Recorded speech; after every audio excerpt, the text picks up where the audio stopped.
Hello everyone and welcome to my very first episode of Learning the Meta.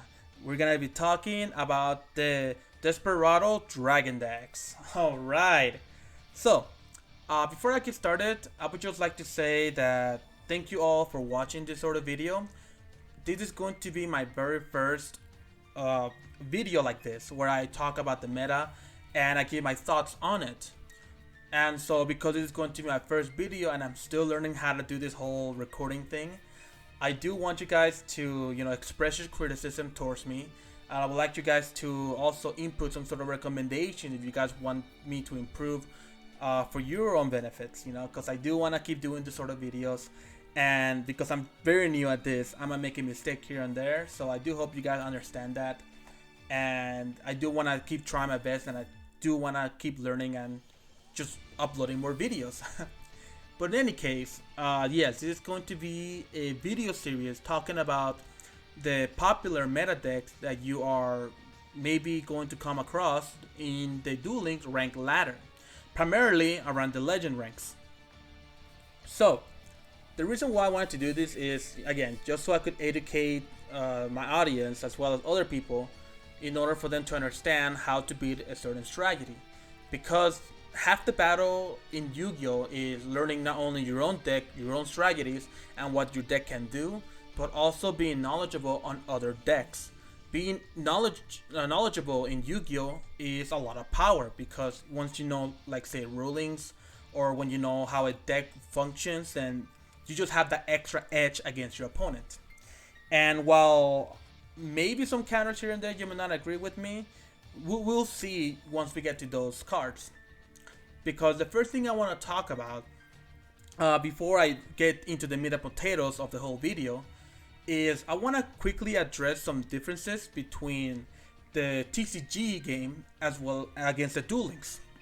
Because in the TCG, the game is played in a match, so it is a best 2 out of 3, which means that you're gonna be playing at bare minimum 2 games against your opponent. You're gonna get 2 wins on them. And because of this format, you are allowed to have side deck cards, 15 side deck cards in your side deck that you can utilize in between duels. So then you can change your deck around, so you may be able to have a card that's powerful against your opponent, and so then you have a better chance against them in the following games. Duel Links doesn't have this sort of function in their game. It is very much a best out of 1, meaning whenever you go up against an opponent, it is going to be decided whether you win or lose based on that first game. I am aware that there are tournaments like the Meta Weekly and the Battle Phase series where they do allow side deck, for their tournaments format.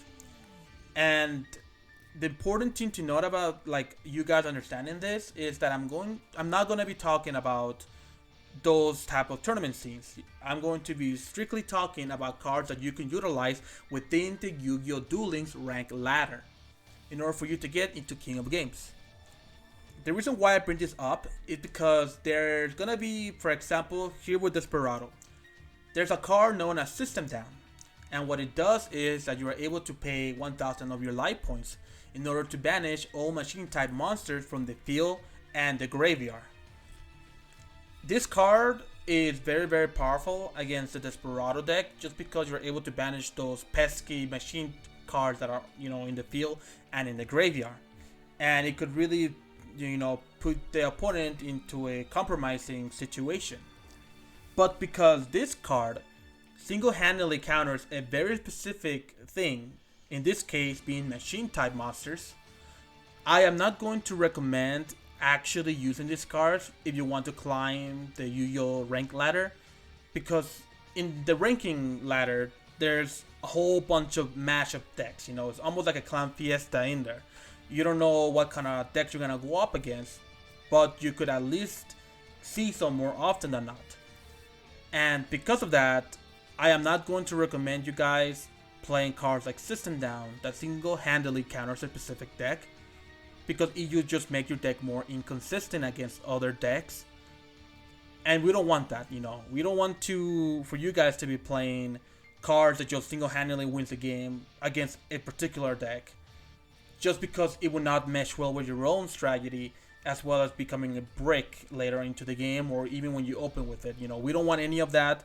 So from here on out, just gonna let you guys know, no specific counters for any of my future series as well. Unless I decide to change things around, I will try to avoid those type of cards. But in any case, now that I got that out of the way, let's go ahead and talk about how I'm going to break down this video. So this is going to be broken down into 5 separate parts. The first part, they're going to be the strengths of the deck. Why Desperado Dragon considered to be a tier 1 deck at the moment. Our second part is going to be cards that counter the deck. What are some tech choices or what are some popular staples that you can utilize in your own deck in order to have a better winning chance against the Desperado deck. The part 3 is going to be about the chokes of the deck. What I mean by that is I'm going to be talking about at what point in the game is the best time to utilize your own counters against the deck. Because every single strategy may have a choke point here and there. Like if you were to activate a certain card at a certain timing, it will most likely end your opponent's turn, for example. Or it would just ruin their strategy in some way. So that's going to be what part 3 is going to talk about. Part 4, I'm going to briefly talk about some few decks that I think are really good against the Desperado deck. And I'm just going to go into more detail once we get to that point. And then our final part, part 5, I'm going to be breaking down some of my own replays against the deck. Because I do have saved up a couple of replays that I was playing through the rank ladder. Some of them are going to be wins, some of them are going to be losses. And I'm going to break down play by play what I did in those situations, why I ended up losing or why I ended up winning. In hopes for you guys to understand, more of a live commentary, my own thought process and the way you should be thinking about when you're facing against the Desperado decks. In any case, now that that's all now out of the way, all taken care of, let's talk about the strengths of the Desperado deck. So, what makes Desperado such a devastating deck to face against? First things first, we need to talk about the skill and the character used for the deck. Most Desperado decks are going to be piloted by Satoris, which is a GX character with the skill Master of Destiny, which essentially allows you to have your first 3 coin tosses be heads, as well as the condition to have the skill is to have a minimum 7 different cards with coin flip effects in your deck. The reason why this is powerful is because it allows Satoris to be playing really powerful coin toss cards at no risk. Because there are cards like Cup of Aces, for example, and even Desperado Dragon himself, and like Twin Barrel Dragon that have very good effects. And by just having this Master of Destiny skill, it essentially turns all of those downsides to nothing but positive sides. Because coin flip cards are balanced between, having strong effects if you get it right and having very bad effects if you get it wrong. But because this allows you to have the first 3 coin tosses be called right, it allows essentially a Cup of Aces to become a Pot of Greed card. Like, that's just incredibly, incredibly powerful. On top of that, Desperado Dragon himself acts as a floater, where if any of your Dark Machine type monsters get destroyed by battle or by card effect, you are able to special summon him from the hand. Because this card, Desperado Barrel Dragon, he is an incredible boss monster. Being able to just be summoned as easy, when something gets destroyed. And then during the battle phase has a quick effect where you can toss 3 coins and destroy that many face-up monsters your opponent controls. It is such an incredible oppressing effect. This whole deck is comprised of nothing but really good cards just meshed together and being all like viable because of the Master of Destiny skill. Because you have cards like Misjudge and Head Judging that completely shuts down anybody's deck, because there are Omni Negates essentially. Head Judging is more on your monster, but if you get it wrong, then this, oh my gosh, they get to take your monster along with the ride, it is such an unfair deck at times. And a lot of people do hate going up against this deck because it just kind of feels that way. It feels like you got cheated out of a win simply because a Taurus always call heads, so the effects will always go off, or mid to late games you just end up losing because of a coin flip. Like, it doesn't really feel good to lose against this deck at all. But all of these cards just kind of like put together into this wonderful deck is what makes the Desperado deck so strong.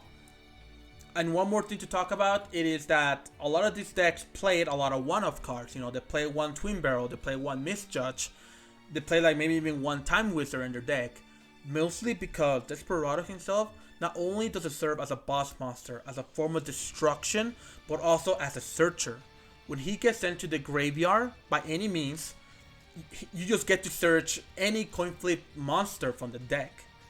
This allows the deck to be playing very powerful staple cards like Karma Cut, because you can just activate it, discard the Desperado Dragon, banish a card, and then you get to search your own card. That is just more incredible, you know, more power to the deck. And you can trigger this also with another popular card being played within the deck called Machina Fortress. Being like a secondary boss monster, you can also discard the Desperado and then special summon the Machina onto the field. You know, having this like anti-targeting protection to him, and then also being able to destroy a monster when they get destroyed by battle. This deck is very, very oppressive. And it's very difficult to even counter because you just don't know if any of your effects are gonna get off. Simply because they have, you know, Misjudge and Head Judging to counter your cards. So, that is the strength of the Desperado deck. And now you might be wondering, so, what cards can we utilize to counter this deck? Well, I actually do have a few cards that I would like to show you guys. And I'm going to be showing you about 4 or 5 of them. So the first card I want to talk about is actually necrovalley. It's because Misjudge, actually, well, when you look at it, it is a very powerful card that could just negate anything. However, the key word on Misjudge is that it negates that card's effect.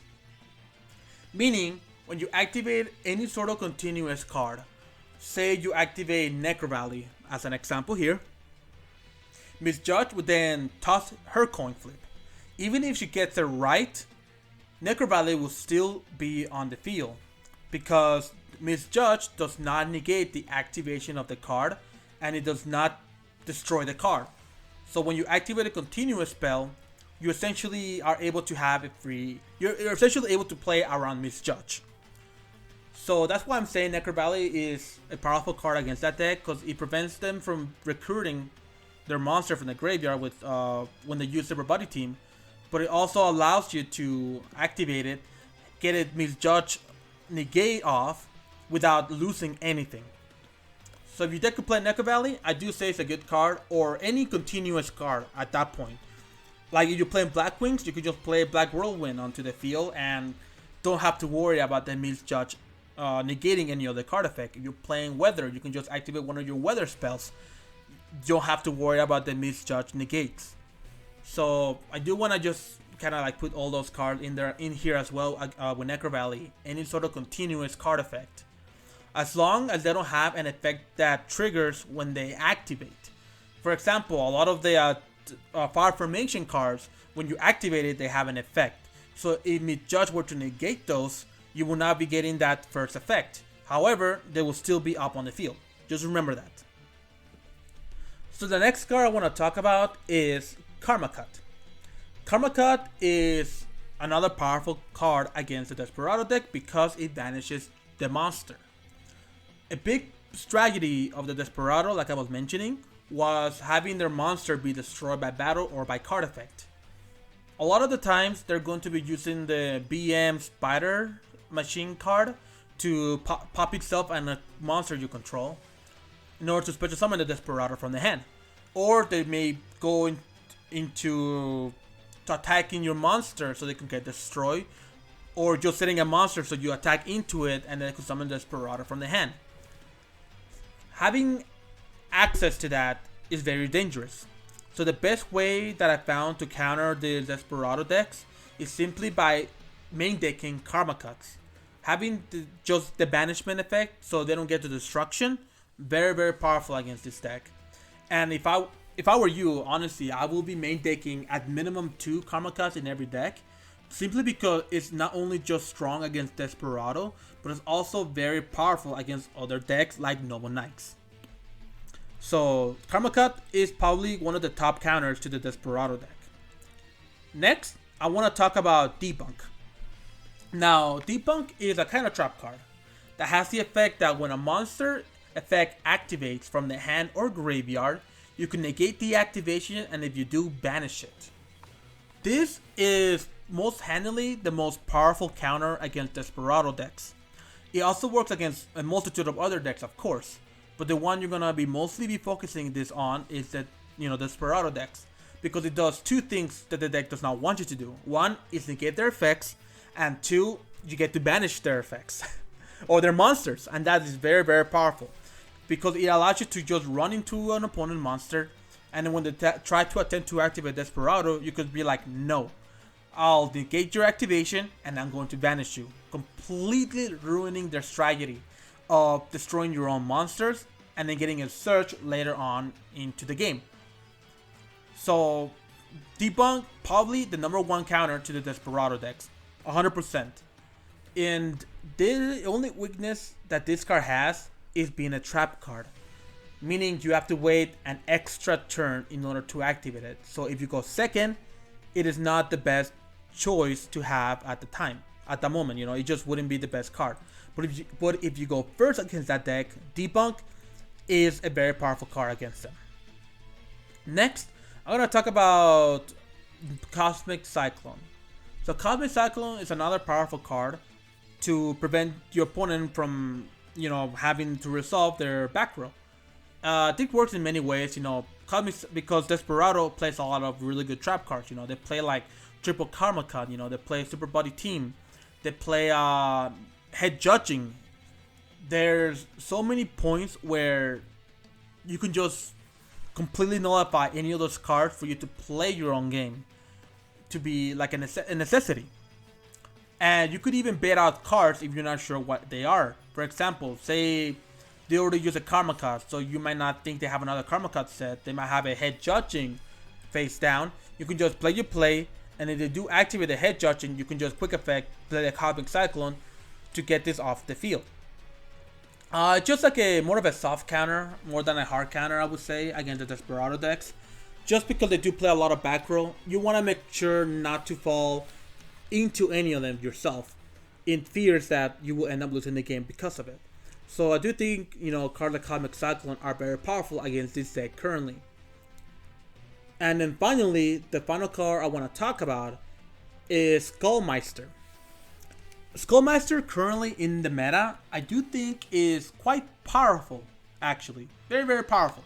Because it does well against all of the top tier decks at the current moment.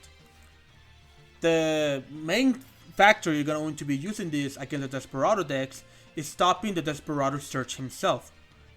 Here is the effect of SkullMeister. So during either player's turn, so a quick effect, when a card effect is activated in your opponent's graveyard, you can send this card from your hand to the graveyard to negate the effect. A lot of the strategy in the Desperado decks rely heavily on being able to search off cards with the Desperado Dragon. They will activate Karma Cut, they will send the Desperado as cause for the Machina Fortress to be summoned, and then they get to search more cards off of that. If you are able to stop those searches, now they're relying on top decking a lot of the cards, and most of the time they are going -2 to get an effect off, or even -1 I should say, to get an effect off. So by stopping the searches, you're essentially stopping the engine of the deck, giving you more time to play around their cards and more time to find ways to win the game. And SkullMeister not only hits Desperado decks, but they also is really good against Noble Knights that I've actually found surprising. And I will talk more about that in depth once I get to a Noble Knight video. But for now, SkullMeister It's really good against a lot of decks, actually. I'm surprised how many opportunities I found myself using SkullMeister against a lot of decks. And just as a side note, if I was playing in like the Meta Weekly or the Battle Phase series, I would really look into SkullMeister as being a potential good side deck option for you in the tournament. But now, that's all I want to talk about this first part of countering the with cards that you can counter. So now let's move on to the next part. We're gonna talk about the chokes of the deck. So Desperado doesn't have that many chokes. I'm gonna talk a little bit more about what I mean by the chokes of the deck. What I mean by this is at what point in the game is the most vulnerable and the time that you yourself as a player have an option to counter the deck. Like when is the best timing for you to activate your Karma card? When is the best timing for you to activate your Debunks? And honestly, it's very hard to tell sometimes with Desperado, because if you're going to play a grind strategy, like a strategy that requires multiple turns to set up, or your whole strategy is to whittle your opponent down, it's going to be very, very difficult to do that, because Desperado doesn't really run out of resources that easy. They still have Desperado, they have Machina Fortress, they have the ability to search any card they still have, and eventually they're just gonna win the game because of misjudging or misjudge and head judging. You just won't be able to actually activate any card effects because of those two cards.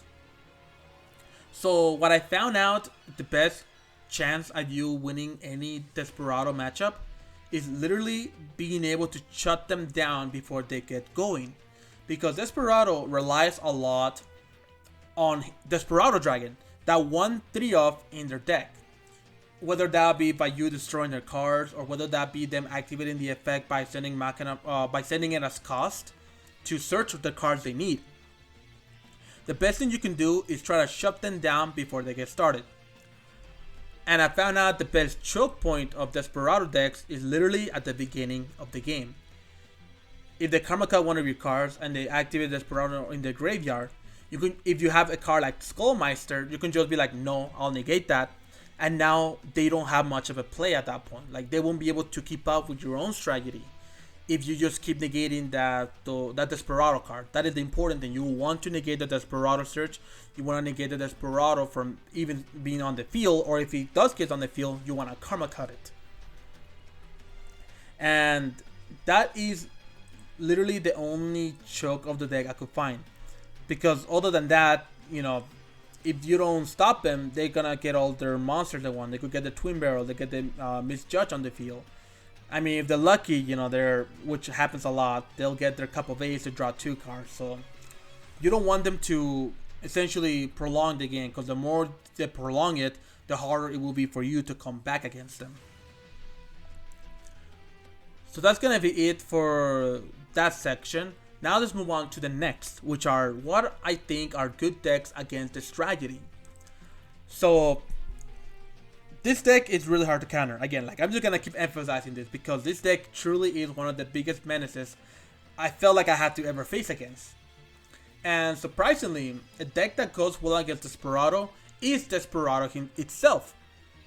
Funny enough, both decks, the deck in a mirror match has a really good matchup against itself, like I mentioned, because they do play cards like Karma Cut. Just being able to delete a Desperado off the field, or any of the Dark Machine type monsters, and then still get searches off with Desperado himself. So you're always going to keep momentum against him, like, you're never going to give that out. Because in Yu-Gi-Oh, a lot of the time, like, that momentum is very, very powerful. It's a powerful effect. Just being in control of the game. And when you have Desperado against Desperado, it literally comes down to who open better. But it's not a losing matchup at all. It's very, very even until one loses and the other wins. The other strategy I want to talk about are Nova Knights. So Nova Knights, I wouldn't say they're a hard counter to the deck at all. But they do have a lot of cards and effects that could deal very well against the Desperado strategy. Mainly with their equipped spells like Noble Arms of Destiny. Being able to escape a destruction effect really is powerful because now the Desperado decks have to destroy you twice, and they do that a lot. They want to destroy you, but you're able to at least be able to keep a monster alive for an additional turn. And Noble Knights do play cards like Karma Cut as well, and having that accessibility to the Karma Cuts in a balanced build holds out really well against the deck. Again, Karma Cut is probably the best counter for the deck outside of like Debunk. And on top of that, you have a lot of really powerful exceeds that just float on destruction. You got Artorigus that flows into another Noble Knight card. You have your trap card that allows you to special summon a Noble Knight from the deck as long as you don't have the name in your graveyard or on the field. So you're essentially always keeping the momentum against the deck. And while I do think like the weaknesses against playing Noble Knight against Desperado is that you also rely heavily on destruction effects, I do feel like you just have a better chance at winning the matchup just because you're able to protect yourself that one time, while the Desperado can't really do that. Once you destroy one, it's gone. And unless they have Karma Cuts, they don't really have many options to deal with your boss monsters, especially once they get into high amounts like 4,000, 3,700. Even 3,000 is a little big for Desperado to handle. And finally, the final deck I kind of want to talk about here, because trust me, if I talk about every single matchup, I'm going to go on and on and on for hours. It's surprisingly Weather Painters. Actually, before I get going with the Weather Painters, one more thing I want to talk about the Noble Knight strategy is that you can also play around Misjudge by simply like summoning a Merlin or even summoning a what's that guy names again? Hold on a second. What is his name? Oh no, I forgot his name. This guy right here, the Medrad. There you go. You can just summon like a Medrad, activate one of your equip spells onto him, and Misjudge would automatically try to negate that equip spell. Meaning you always have an option to play around Misjudge. So that's really powerful in any deck. In any case, back to Weather Painters. So I do think the Weather Painters have another good matchup against the deck, simply because, again, in a balanced build, you're going to activate a spell card, whether that will be necrovalley or your Weather Snowy Canvas. Your monsters don't really want to destroy your opponent. They want to ram into them and then bounce them back into the hand with the Weather Thunder Canvas. So you're never destroying the monsters, and you are able to play around Karma Cut and even the Desperado effect to pop cards. So the Weather Painters actually really do have a good matchup against the Desperado. A lot of the cards like just straight counter the deck. It doesn't destroy, it bounces back into the hand. You can dodge effects like Karma Cut, and your continuous spells are able to you could use them as bait to prevent misjudging counter effect, to go to go up against your strategy. And then you could even take in cards like Lava Golem into this deck to just completely get rid of any of those threats that are on the field without activating an effect. Because another big weakness of the Desperado deck is that they rely on you activating effects. So if there's any chance that you could say special summon a monster without activating any effects, they won't be able to do much against that unless they Karma Cut it. But I do believe Weather Painters do have a pretty good matchup against the Desperado deck, and they're not a bad deck to actually climb the ranks with, because they also, counter other several popular strategies. The only issue with this deck is that it is a ramp deck, so you're going to be playing a grind game. And against Desperado, playing a grind game could be very dangerous. So that just keep that in mind. If you want to play Weather Painters, you gotta make sure to be on point with your effects. Alrighty, so that was pretty much all I wanted to talk to about the decks, like the counters card, the choke points, and what decks I think are good against the strategy. Now I'm gonna head on into the replay function of Duel Links here and talk more in depth about plays, like different breaking down my own games. So we'll see you then. Alright, so here we are and I'm going to break down this very first game here that I played against a Taurus. So by the looks of it, looks like I'm going second. And here you go, let's go ahead and skip some of this. So yep, I'm playing my, for this match, game, I'm playing my Star Seraph deck against his Desperado deck. So let's go ahead and just play the game real fast and see what he ends up opening with. So I'm just gonna do the fast forward button. So he opened Cup of Ace, drawing 2 cards. You know, very powerful. Pot of Greed is such a ridiculous card. This card should either be limited down to 1 or even banned, or something needs to be changed with the Master of Destiny skill, because again, this deck sometimes feel like very unfair to play against. Like look at him, he just drew 1, 2, 3, 4. Essentially has 5 cards currently because you know it's a +1. So then at this point, it looks like he just summoned the 1 BM4 Blast Spider, and as soon as I saw that, because it is face up in attack position, you could most certainly kind of have an educated guess here. My educated guess in this scenario was that, okay, if you summon this guy in attack position, that means he has 1 Desperado guaranteed in his hand. His face down card, you always gotta be wary of, whatever they are. It could be Super Buddy Team, it could be Karma Cut, it could be Head Judging. So always keep in mind what back row they have. And then just kind of keep in mind of the popular ones that they play in the deck. And those 3 that I mentioned are the more popular ones. Again, because BM4 here is in attack position, I could have a safe assumption he has a Desperado in his hand. So now I'll continue here with my own play. So what I ended up doing with this deck, just a quick note, I do have a deck profile of this deck in my own channel. So if you want to take a look at that, feel free to do so. But for this one, I opened up pretty well. And you know, opening the Hecatrice to search the Van Hollet.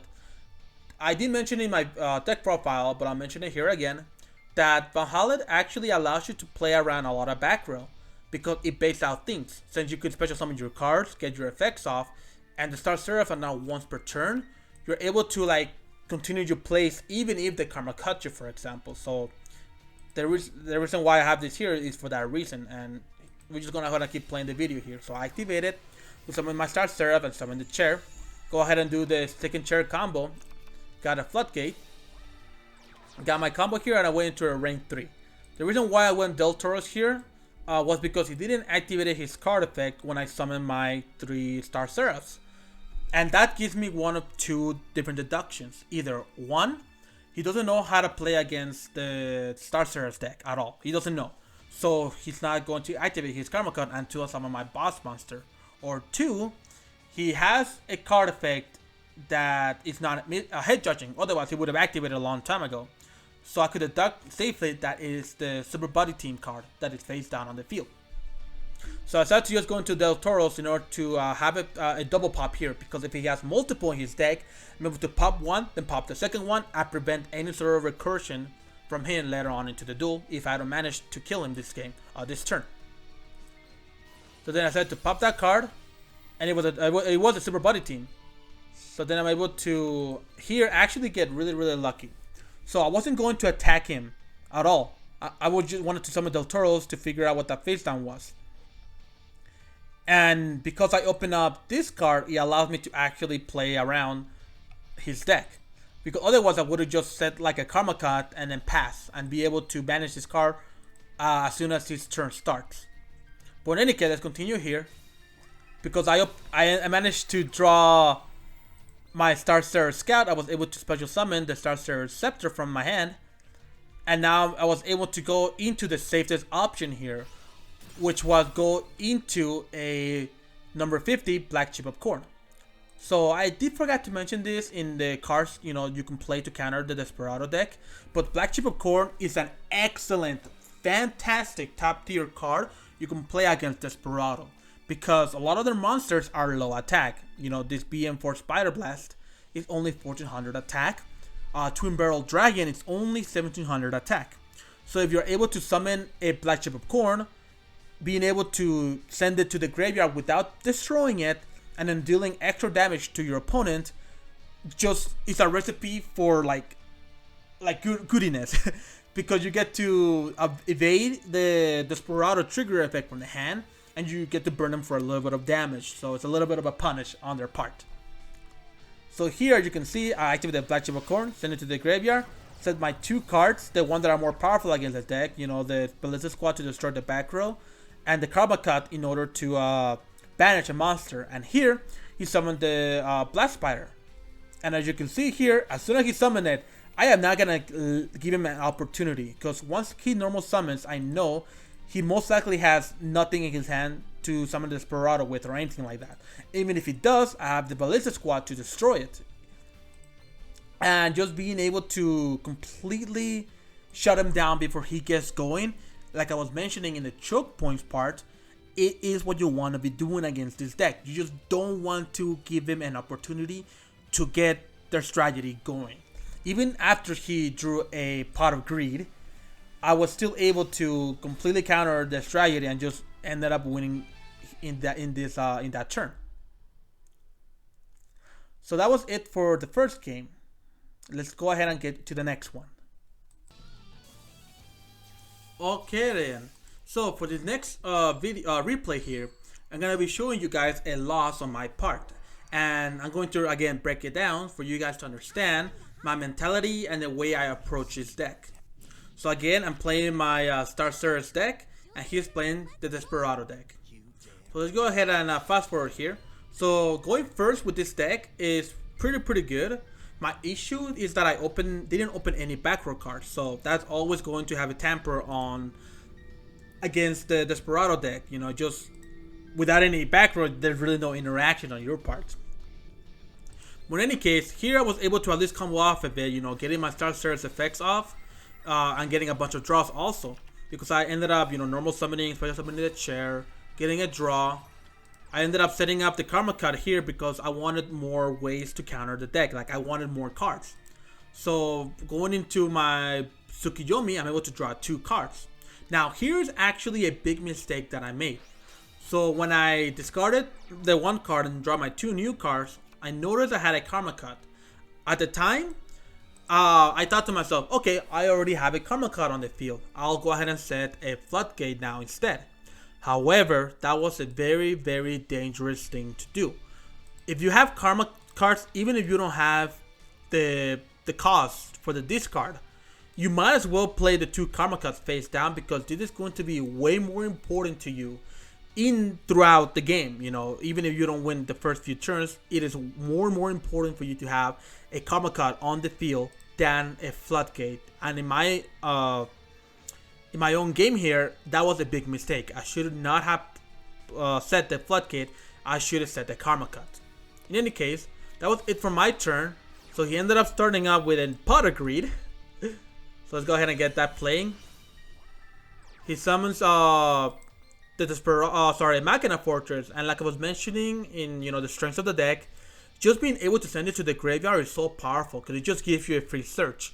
And by search, essentially makes a lot of these cards just be costless. You know, you're essentially summoning a free Machina Fortress from the hand. Like, that is incredibly powerful.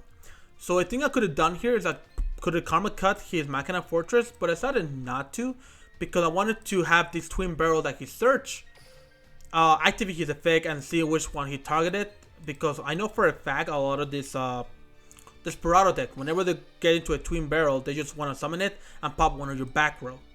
So here, you can see he normal summons it.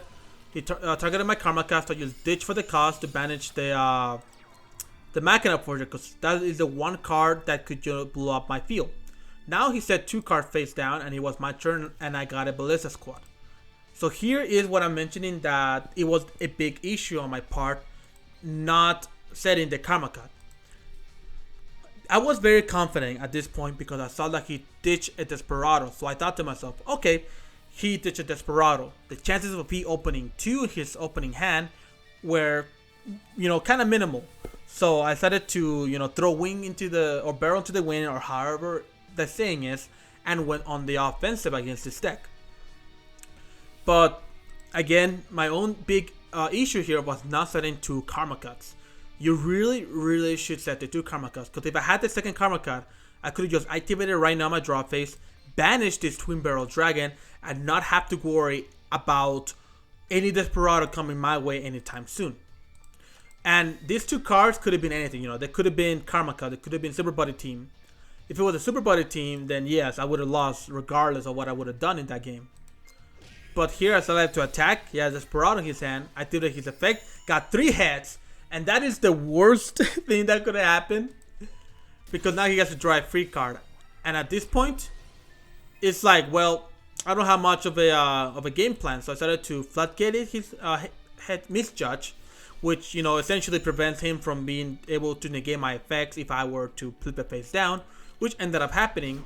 But now looking at the hand here on the field, I didn't have much of a winning choice anymore. He was able to get his effects off. He was able to just overwhelm me. He was able to play it right while I played it wrong.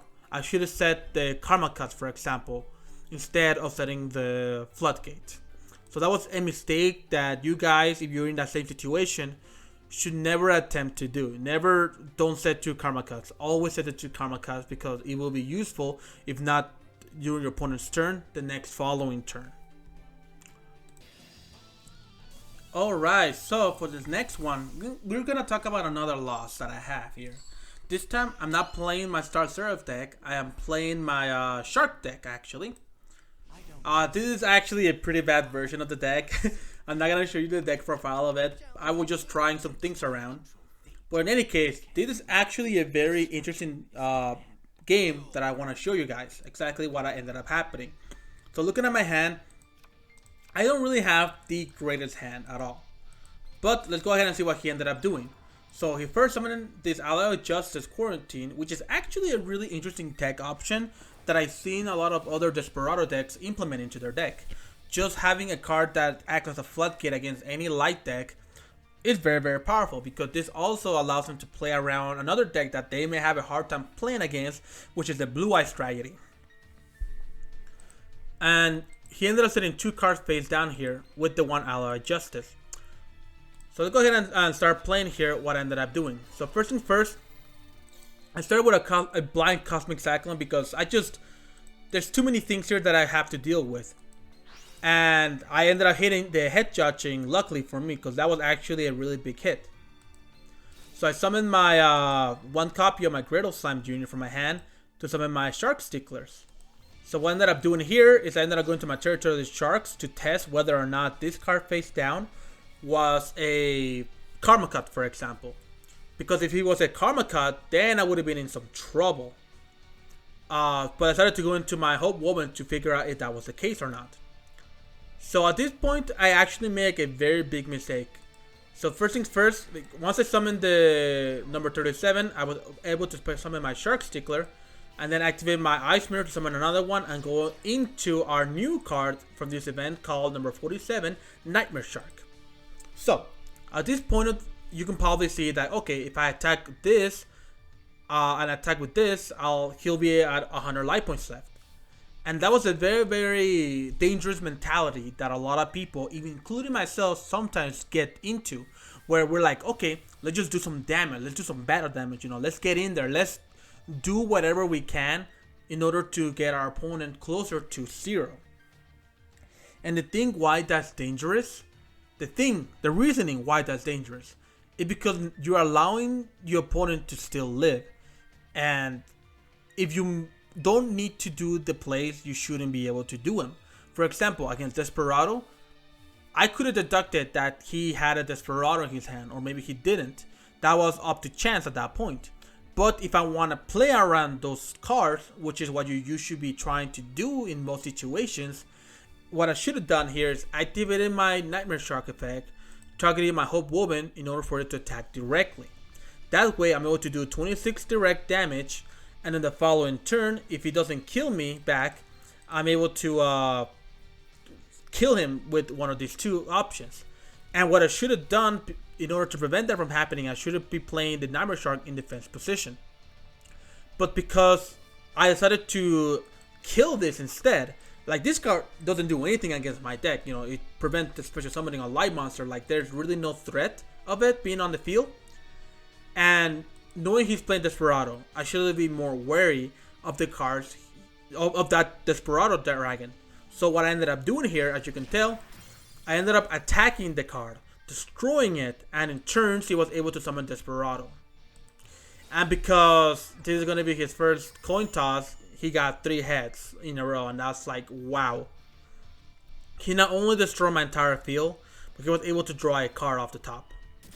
And the thing that I kind of was thinking that this might have not been a karma cut really played against my expectation of the card that was in his hand. But because of that ended up happening, I just ended up losing the game right then and there. If by chance I didn't attack him and destroy his monster, like I was mentioning, if I would have thought a little bit like ahead, like, okay, I'm playing against Desperado, he might have it in his hand, and if he does, he's able to summon it onto the field and then destroy my entire board. So the better option would have been to summon the Nightmare Shark in defense position, activating the effect targeting my Hope Woman in order for it to attack directly for 2600 and prevent the activation of the Desperado from the hand. And those are like a lot of little things you just gotta think about when playing against this deck if you wanna succeed against it. Not to make a lot of these mistakes that I did, you know, like I admit to it, and I'm telling you guys that don't get overconfident like, okay, I could do a lot of damage and let's just destroy the monster when you're against a deck like Desperado where they could have a reaction to your own like plays, you know, to your own strategy. Because I do gotta say the water decks are not the strongest against Desperado. They really do suffer a lot against it because it's all about destroying by battle with Hope Woman, you know. It's now that we have Nightmare Shark though, it is a lot easier to just probably attack directly and try to win game with just that. But in any case, that was just a very big mistake on my part. And what I really should have done, like I mentioned, is just attack directly with Hope Woman. If he had a karma cut, force that karma cut. But otherwise, it wasn't the best play on my end. And you guys should be thinking about these sort of things when going up against the Desperado deck. Now let's go into the final replay. Alright, so here we are with me playing another water deck. And it looks like I'm gonna go first here on this one. And let's see, here we got Master of Destiny, and here's gonna be my opening hand. So it looks like I'm gonna be going first, and honestly, this hand is actually pretty good. But again, the water deck just has an issue playing against the Desperado deck. Like, if you're playing the territory of the Sharks, just know that you're probably gonna have a really bad time against this deck. And currently, even the water decks, they're just not very good in Duel Links at the very moment. Until we get more really good water support, like Bahamut Shark and Cat Shark, this deck really will be struggling. I mean, the new card we got, the number 47 Nightmare Shark, it is actually an incredible card that it is just the beginning of the Water XC cards to be coming. And I'm really, really excited for more of those. But in any case, let's go ahead and get talking about what I ended up doing here. So I ended up doing a very standard play with what I had. You know, setting up the land, setting up the Cosmic, and just going into a Hope Woman Dragon, because that was the best option I had against the Desperado deck. So here he ended up setting 2 cards and a Time Wizard. So he activated Time Wizard, get the head, get my effect off, and I was able to special summon the Silent Angler, because Hope Woman has a fantastic effect that when it gets destroyed, you get to special summon a monster from the graveyard, which is, like I was mentioning, I wasn't too afraid of just having Hope Woman on the field because, again, it could just float into any other card, and Desperado decks doesn't really play any sort of non-destructive removal unless it's karma cut. But because it was the first turn, I was confident enough to be like, okay, I'll just, you know, won't expect the karma cut until my next following turn. What I should have done though, probably be a smarter choice, was to just set the Cosmic Cyclone and kept the Forbidden Lands in my hand. Because the fear of having this being destroyed is there, and the one card I don't want to get destroyed right now is the Forbidden Lands.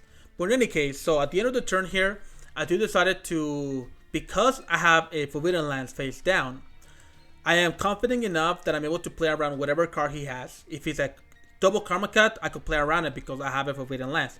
If it's Super Body Team, I don't have to worry about playing around it. and if it's the head judging, I could just prevent my card from being negated. And then if I win the coin flip, then voila, it's gone forever. You know, like having 2 face down cards with the Forbidden Lance gives me the option to go Cosmic Cyclone and destroy one of his, or remove one of his spell and traps.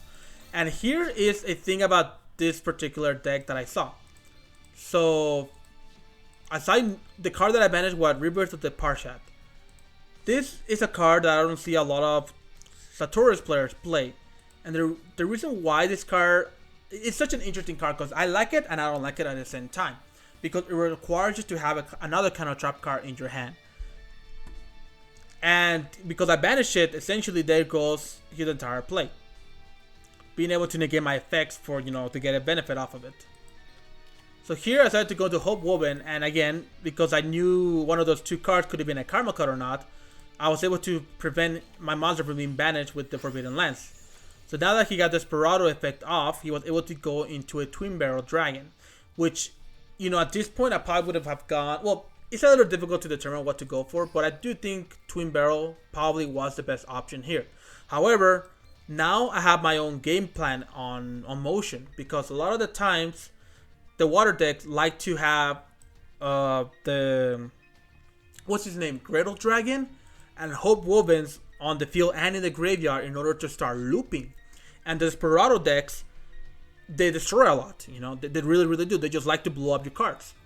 So having the ability to go into my extra deck cards from the graveyard is very, very powerful against this strategy. So here he searches the Twin Barrel. I was able to go to Hope Woven, deal 1800 to him. And even after he summons the Twin Barrel Dragon, because now I have my Hope Wovens on action, on point, I'm able to keep summoning them onto the field. And here he sets a card face down. At this point, I think to myself, okay, he probably has a counter trap card face down. So I'm like, okay, let's just go ahead and attack. Don't activate any effects because I don't need to. And win the game. Most likely, he probably had an Ultimate Providence or another Parshat. So as long as I don't activate a card effect, I was safe to attack into him because I knew he was playing the counter trap card. You know, I banished one. So that gives me the option to, okay, don't activate my effects, attack, that should be enough for game. So that's like a lot of little mental like things you gotta remember about playing Yu-Gi-Oh! Because Yu-Gi-Oh! Is actually a very complicated, complex game that requires a lot of decision making and a lot of like strategizing and a lot of like figure out whether your opponent has a certain card in his hand or not. Like here, like I did through like Cautious to the Wind by killing over the Twin Barrel Dragon, because if he had another Desperado in his hand, I would have been done. Like I would have been toast. And again, like me playing the water deck, I just have to take the risk because that is what the strategy wants to do. Attack over bigger monsters to, you know, hopefully kill your opponent. But no, that's pretty much is going to be up for me. Those are going to be everything I want to talk about. And now that it's all done, I do hope you guys enjoyed this new style of video that I'm going to try to make for the future. You know, I want to actually make this into a consistent series I could do. If not weekly, I want to do it like I want to like at least do it twice a week because the meta is ever changing. So if you guys got any criticisms, any recommendations, or anything you guys want to talk about, any feedback, actually, I would love to hear you guys' feedback because I really, really want to start making more videos with better quality and just have my opinion out there for you guys to enjoy listening to, because as you can tell, I love talking. I really, really do. I love discussing. I love sharing my own thoughts. But in any case, again, I hope you guys have a wonderful time. Please like, subscribe, share, follow me, however you guys want to do things, because I'll be wanting to be posting more videos in the future. In any case, thank you very much for watching, and we'll see you again. Take care.